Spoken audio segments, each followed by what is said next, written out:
Hello and welcome to PegaWorld Inspire 2024.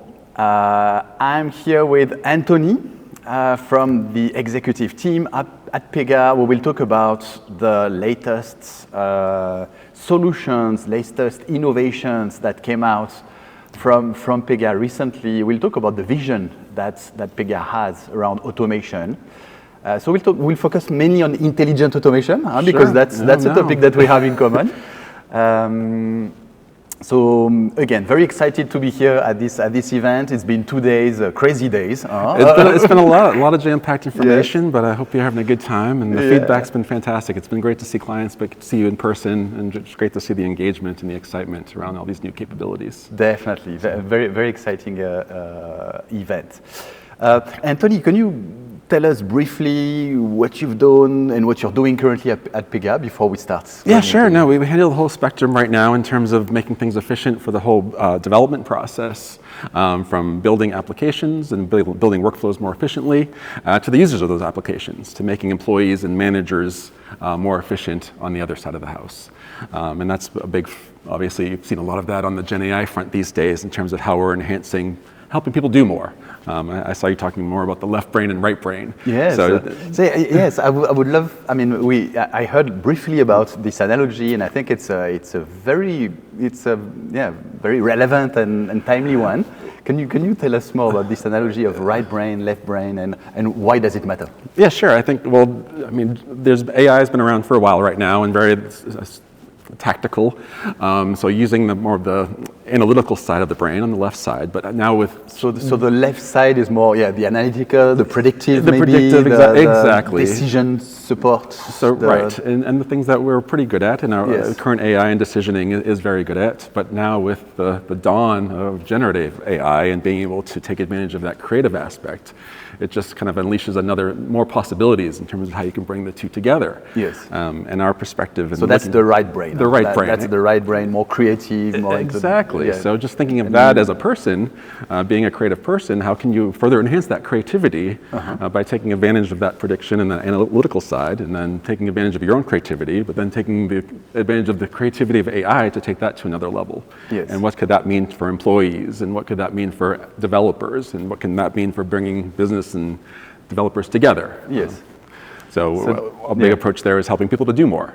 So just imagining how you could level up your employee experience by giving them a coach of sorts that understands case history and can be creative with the past to help them with their job in the future and what they need to do. Or how could we enhance developers' productivity by understanding history of what's being done, app excellence before, understanding current documentation, and being able to guide them in the development process to build applications quicker.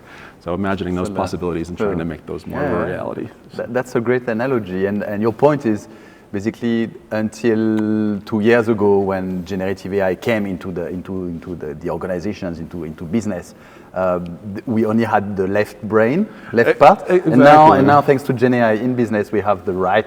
Absolutely, and I think we see a lot of right now Gen AI. It's trying to find the real value of it. I think we see a lot of solutions that are more almost glorified chatbots or summaries right now. So how can you really take advantage of the offering to bring real business value and make employees' lives easier, make business run more efficiently? How do you see this evolving? I mean, you're working a lot with Pega's clients across industries, I guess. Across everything. We do everything from insurance to financial services to government and healthcare and communications and everything. But you personally, you're helping clients. We work very horizontal in nature and try to support the teams with what we are producing for capabilities and listening to our customers, getting that feedback, and similar kind of a parallel to what we're doing in intelligent automation in terms of that continual optimization, trying to learn, figure out where those process problems are. How do you see the level of adoption currently? And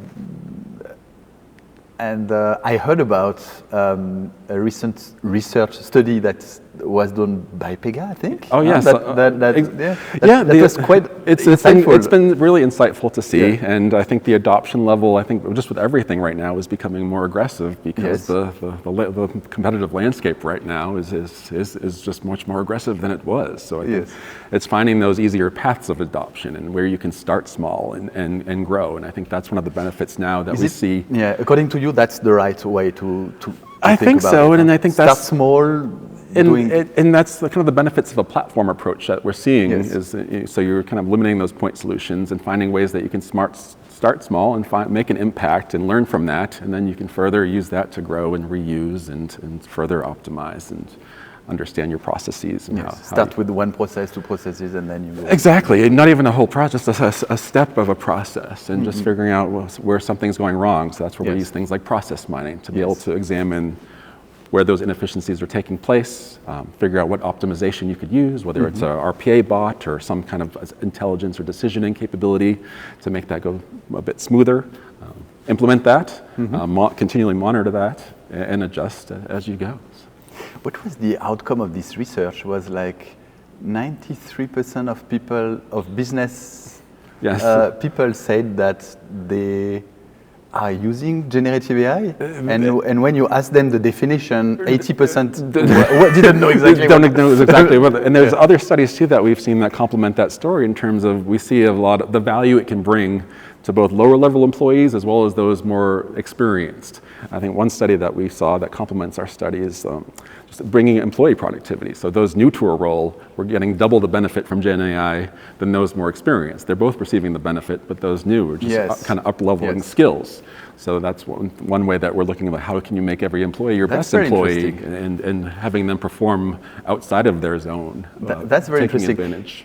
Question for you is that do the younger one, the newer one, go higher in capability than the more experienced one, thanks to AI? It could be. Do they, right now, they reach the same level? They reach closer to the same level. Okay. They both receive a benefit from it, but the newer ones to the role receive almost twice the benefit, just because of the benefits that it offers. So I think they're both going to grow. And they are usually more savvy to this. Exactly, to this and I think open. So they will more open and So and taking on those new technologies. Yeah, that's very interesting. So what you mean here is that really the adoption, driving the adoption of those technologies by people in companies is critical. It's critical, and I think learning from that. Yes.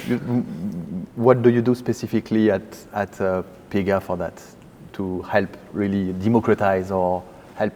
People to, you saw a lot with Blueprint and how it helps envision more and bringing that business and IT collaboration, and that's really been kind of a founding pillar of our platform. Our development experience and our platform itself has been low code or no code for in many cases. Yeah, that's true. That brings business. You've been one of the first in the low code spaces. Yes, space for many years. A decade ago.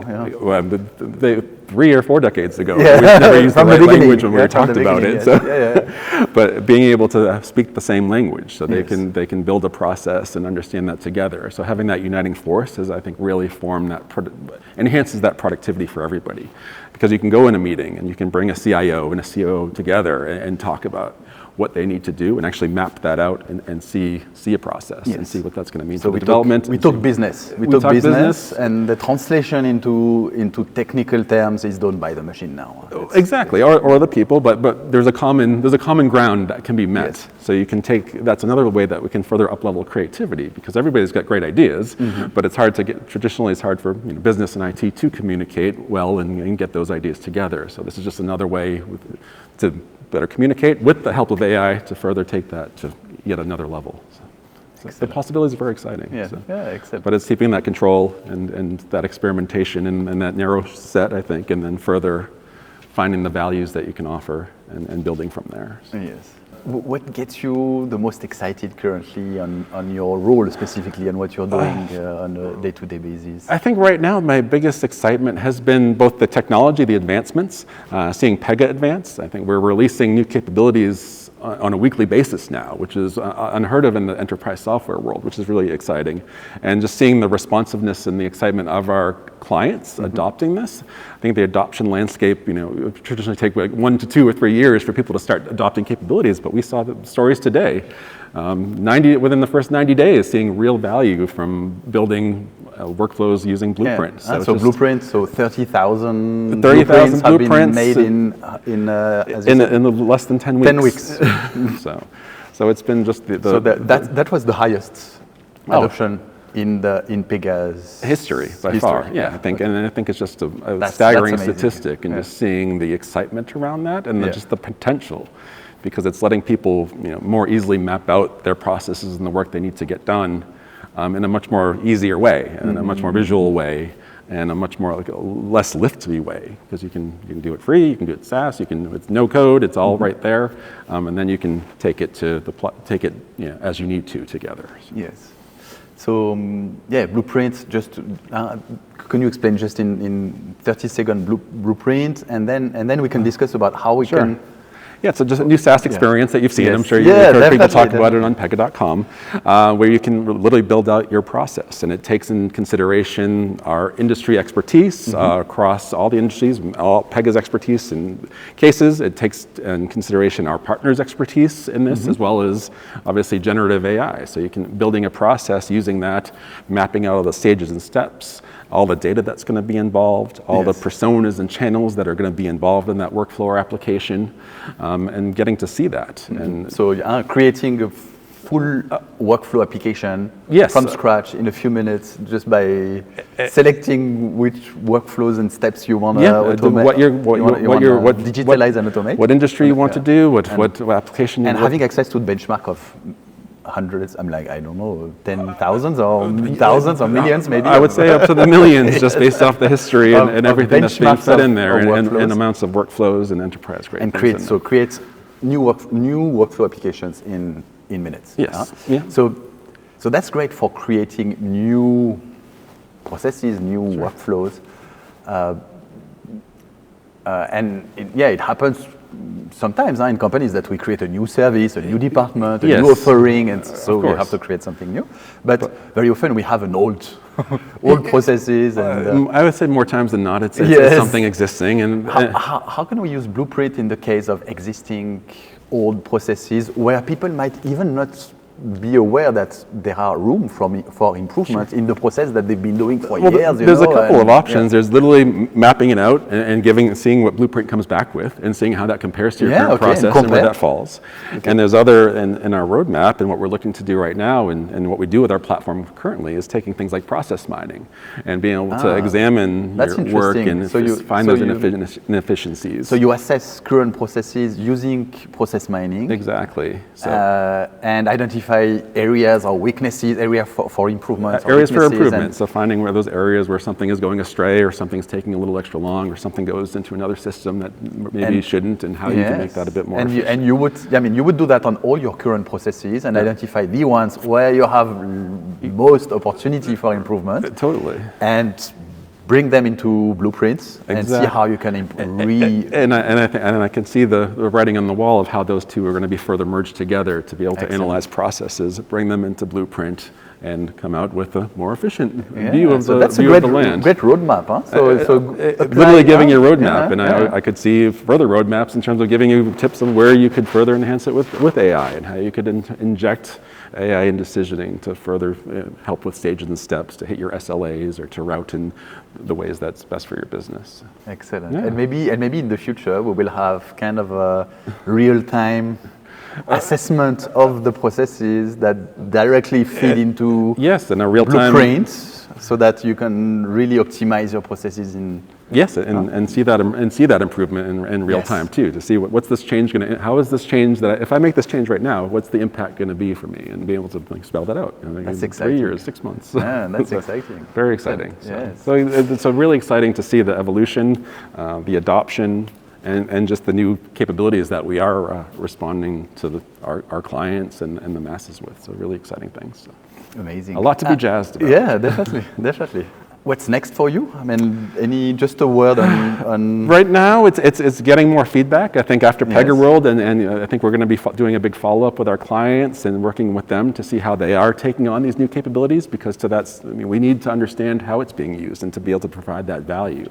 So I think everything from the low-code development experience, understanding where developers are finding value, the questions they're trying to find answers for, whether experienced or new, and seeing how we can further enhance our, autopilot of sorts for developers, and doing that so with the business and managers and other executives in terms of what they're trying to find from the platform and how these capabilities can help them with their business and their employees. So I think lots of feedback loops, lots more coming into the product, and just continual innovation, which is exciting. Yeah, it was really great to see the dynamic with more than 4,000 people in this event. Yeah, and 4,000 excited and happy people, which is really great to see. I've been to events where that's not the case, and you're outnumbered by salespeople or something like that, which is it's really refreshing to see clients getting together, being able to share their experiences. And I look forward so this evening, Alan will play chess against about I think probably 15 other people at the same time. Alan Scheffer, the CEO, is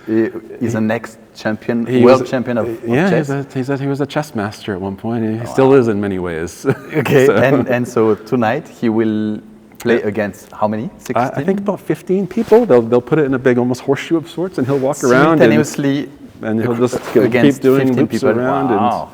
And he does quite well. It's quite impressive. So. So I look forward to that. He's motivated me to work on upping my chess game. Anthony, thanks so much for your time and your insights. That was really exciting and insightful. Thank you for having me. This has been really a fun conversation, and pleasure to meet you. And thank you. Great to see this excitement. Thank you. Thanks for watching us, and see you next time. Thank you very much.